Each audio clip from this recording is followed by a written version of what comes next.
Hello, and welcome to Just the Beginning, a video game show dedicated entirely to, you'll never believe it, just the beginning of video games. Shocker. Yes, this show is intended to just give you a taste of video games, past, present, and future, by providing you with the first 15 minutes of gameplay and commentary of these featured illustrious video games. So, without further ado, let's get started, and let me go ahead and introduce you to Part 2 of our 3-part series, taking a look at Introversion Software's early works. Now let's go ahead and take a little recap of what we learned from Part 1. Introversion Software was, or is, I should rather say, a software development studio that was founded back in 2001 by 3 friends, Chris, Mark, and Tom, who met each other in undergrad while going to school in London, England. Now, sometime between all this studying, near constant binging on fish and chips, and soccer or football hooliganism, they managed to get together and found a little software development studio in one of their bedrooms. Now, it's not an over-exaggeration to call them a bedroom development studio because they were, in fact, run out of their bedrooms. Or dining rooms, or whatever. The point is, they were run out of one of their houses. Initially, the company had a small investment that they used to make homemade copies of their game, using CDRs and printers, but they made enough on this investment to go ahead and start work on 2 more games. And in addition to that, hiring another programmer to their bunch, Andy. So, this veritable Beatles of software development now marched forward with their next game in their lineup, which we're going to look at today, Darwinnia. Now, when you first start out Darwinnia, you're going to notice right away, once again, they are presenting a simplistic yet stylized interface that's highly reminiscent of cyberpunk movies or cyber warfare movies like Hackers with Angelina Jolie, or War Games with Matthew Broderick. When they had released Uplink, they had kind of a smash hit success, but with Darwinnia, they were intending for a more wider, larger audience to go ahead and recoup their investment. The guys were basically bankrupt and banking on Darwinnia to actually pull them out of their rut and just make them, even more money than Uplink had. And for the most part, it did. But despite it being just a strong presentation at the very beginning, with heavy sales, it eventually just petered off and just wasn't matching what they were expecting. And what they were looking for was essentially more money. And using the same distribution method that they had previously, using, standard direct downloads from their website, just wasn't working for them. And they actually approached Steam back in 2006, I believe, and offered them, 2005, 2006, 5, 6, one of them. And they offered them an app to be included on their distribution platform. Now, the game itself, it takes place inside a cyber universe that's populated entirely by Polygon called Darwinians. And the Darwinians lived in their little angular and vectorized land is made of polygons, and the trees are actually fractals when you look at them. Now, you take the role of a hacker who has stumbled upon this universe. Are you the same hacker from Uplink? Who knows, maybe. Ooh, headcanon away, boys. So the prologue for the game is going to have you basically taking back an island that the Darwinians have that's a launch pad that's been taken over by the Red Darwinians, who are actually infected with a virus. And they actually get into that in the game itself proper, about how this virus gets into the universe and starts running amok inside the cyber community and all that jazz. Now, the game is kind of a blend of genres. Let's go ahead and just skip the tutorial here. I already know how to move the camera. Come on. There we go. Okay. Now, the game presents itself a little bit differently. At the heart of it, it is a real-time strategy game. When it says you can take command of the units, though, you actually do take command of the units. You can play it as a traditional real-time strategy game, have the units click here, go there, and just fire at whoever's in their range. Or you can actually take physical command of the units and just, for example, right here for the squad, I'm right-clicking to fire on the little viruses that you see populating the landscape. Now, that floating cube that you see right there is actually an upgrade cube that has a little goodie inside that can only be accessed by an engineer. Now, engineers in the game provide a variety of duties that are just pretty much ancillary and non-combat roles. They can pick up those little red dots that you see right there that are actually souls or corrupted souls of Darwinians. They can drop them off in those little incubators to make new Darwinians. They can capture points. They can access those upgrade cubes, as you can see right there. I'm just going to use my squad here to clear out those viruses while the engineer is accessing the upgrade cube. Now, if you look at the engineer itself, it looks like one of those... Clear. Hold on. Clear. The smell of dying viruses in the morning. Yeah. Die, virus, die! You can't really kill a virus because I'm not really alive in the first place, but I digress. Now, if you actually look at the engineer itself, it looks like one of the floating vehicles from Tron, and that's an actual homage to it. A lot of what you see here is typically what you would imagine a Tron RTS to look like, minus the actual, people populating the landscape. It looks like an even more de-resed Tron. That's a good version. An updated but de-resed Tron. Anyway. Now the engineer here is going to be capturing that little station. Now what that station does is actually two roles. It's a point that you can actually summon more units, or you can use it to actually capture the satellite that's next to it, and the satellite can be used to beam units that cannot cross water across water to another satellite.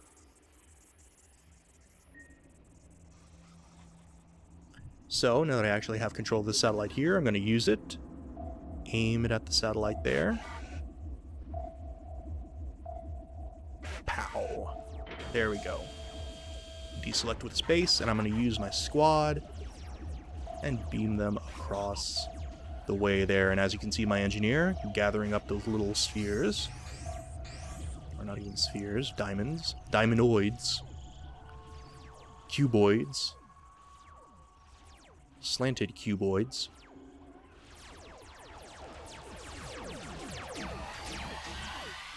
Now over here you can see the fight is continuing for control of that island. The Darwinians are fighting a losing battle over a stronger and upgraded red Darwinian threat. I'm going to use my squad here, now that they're across the way, to clear out all these viruses around the incubator right there. Now what the incubator serves to do is actually exactly what it sounds like. It incubates to create new Darwinians that I can eventually control and have them move across the map. So I'll just bring my engineer here to go ahead and capture the point, and use my squad to further clear out the virus threat. Now the engineer is a non-combat unit, so it cannot fight its own battles, so I'll have to fight its battles for it. And as you can see here, I'm using my upgraded squad, so not only do they have those neat little lasers, but I've got boom grenades to go ahead and clear out big masses of virus units. Big, dramatic, sweeping shot of the battlefield. Oh my, how they struggle. And again, the Darwinians are fighting a losing battle because, as you can see, the red Darwinians have captured the incubators and they're constantly resupplying their own troops. Here we go. Get my squad over here.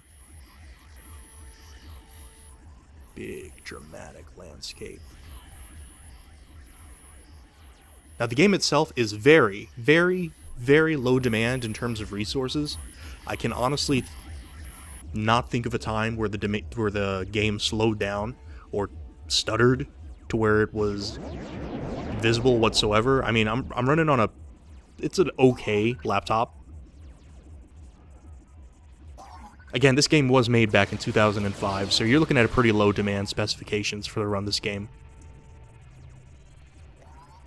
Go ahead and clear out more of these viruses here.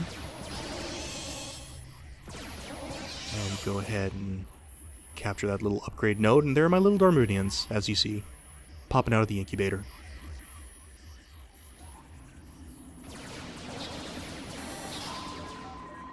Now the upgrade I've acquired is the officer unit.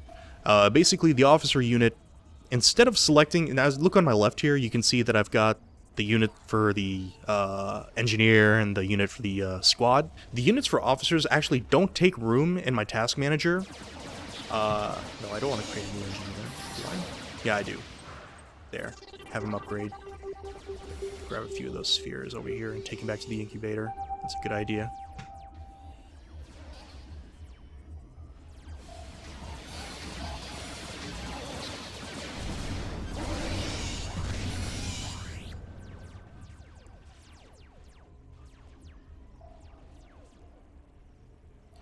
Now I'm going to need to go ahead and capture that little point by the satellite here to go ahead and use the satellite to bring my units over to this island over here that you can see are just populated by giant centipede-like creatures, which is essentially an homage to the original Centipede games that you played in the old arcades or Atari that basically function to where if you shoot them in the middle, they'll split down the middle, but if you shoot the head, it'll destroy the head.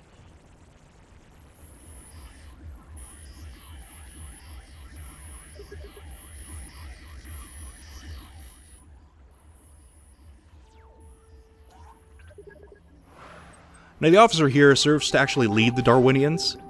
What they do is basically, without an officer, Darwinians are just going to wander the map aimlessly. With an officer, you can actually give him orders to actually stay in one location and gather around him, or move to a waypoint that it specifies.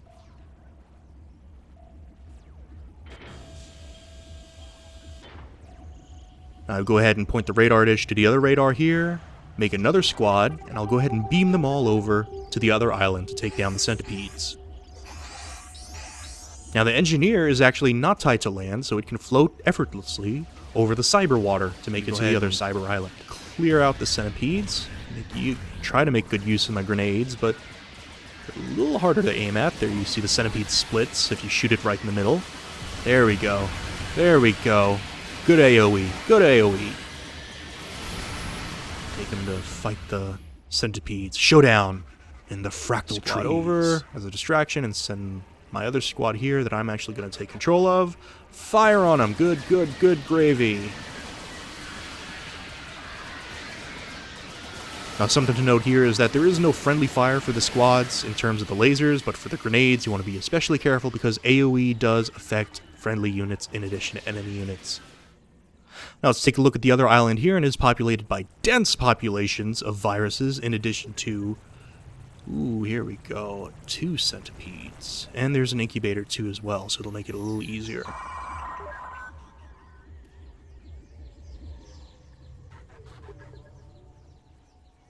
Oh, cutscene. Alright, let's take a look.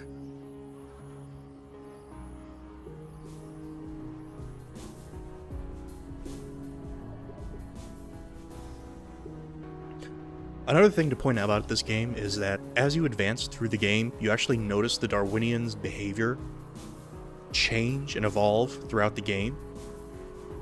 Believe it or not, you are going to eventually care about them and want to make sure that they don't get harmed. Shocking, yes, I mean they're just little green blobs, but hey, you'll find some sort of sentimental attached to them anyway. Let's send my squad over to the other island.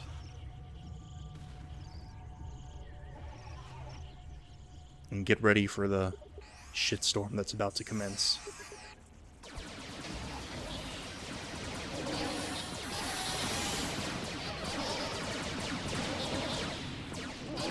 And clear out the viruses here around the incubator. Good, good, good. No, no, no, no. No squad casualties. Not while I'm taking control of them. That's just silly. Alright. And go ahead and take my engineer and capture the incubator. And while the engineer is moving in place, take that engineer and gather those cuboids.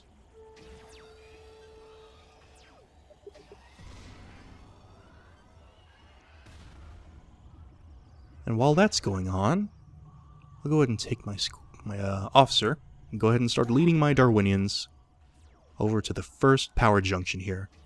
The power junction there has little red lights on it. That means it's currently inoperative. But if you have Darwinian stations around it, they actually can man the control point and actually power it back on. So while he's walking there, I'll go ahead and have them pass by it.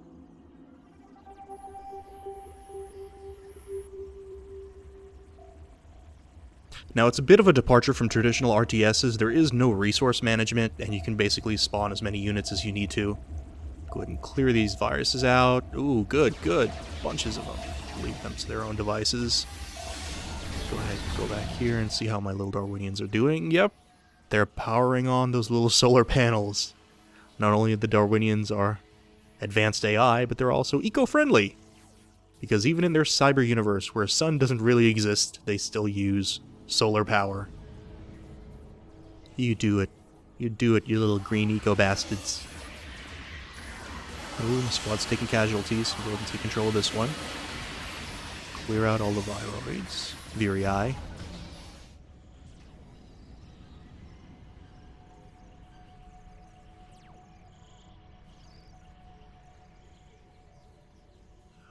Alright, so now that they're across the water, I'll go ahead and take my officer and lead him on to the next dish.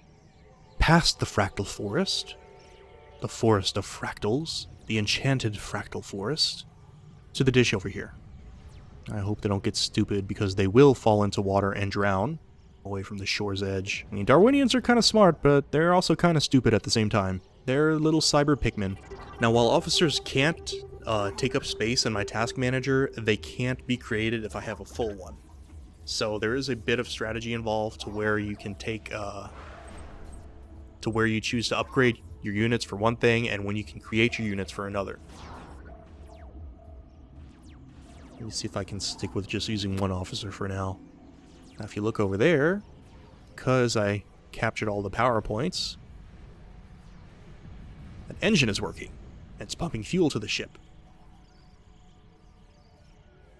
Okay, go ahead and take my Darwinians and send them across the gap. I've got more Darwinians spontaneously manning those power points, and take my officer and send him over to where the power junctions are at. That's a better name, power junctions, not power points. Alright, so the Darwinians are going off like mad and spontaneously running towards all the power junctions and going ahead and man them at any location they can. And now all the power junctions are fully manned and fully charged. So you've got the engines turning on right now, turning on the fuel pumps, and it's pumping fuel to the little rocket. Beautiful. Beautiful. Alright, so let's go ahead and send the engineer. A little risky by itself, but let's send it across the ocean there. And I'll go ahead and send my squad through the dish.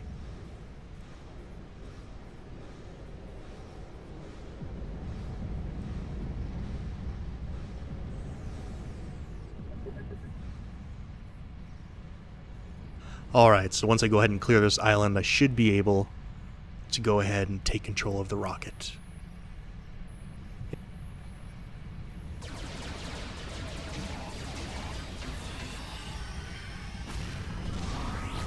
Oh god, those screams. Oh. Look at that, that one's running around on fire. Jesus Christ.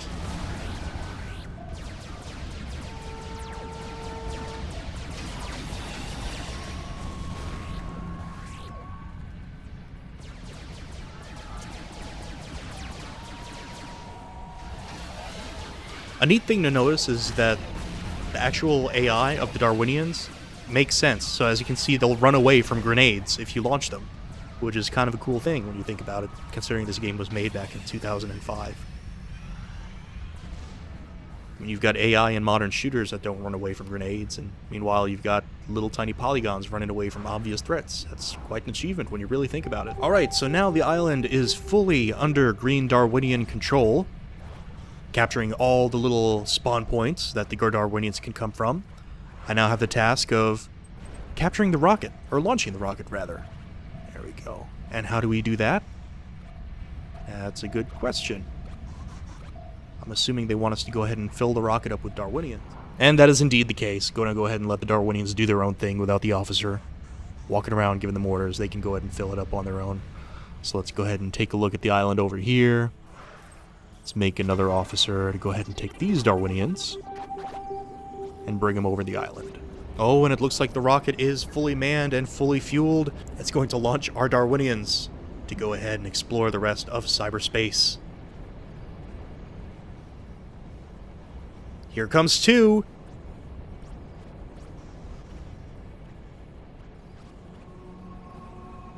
And there they go. Beautiful, miraculous, stupendous.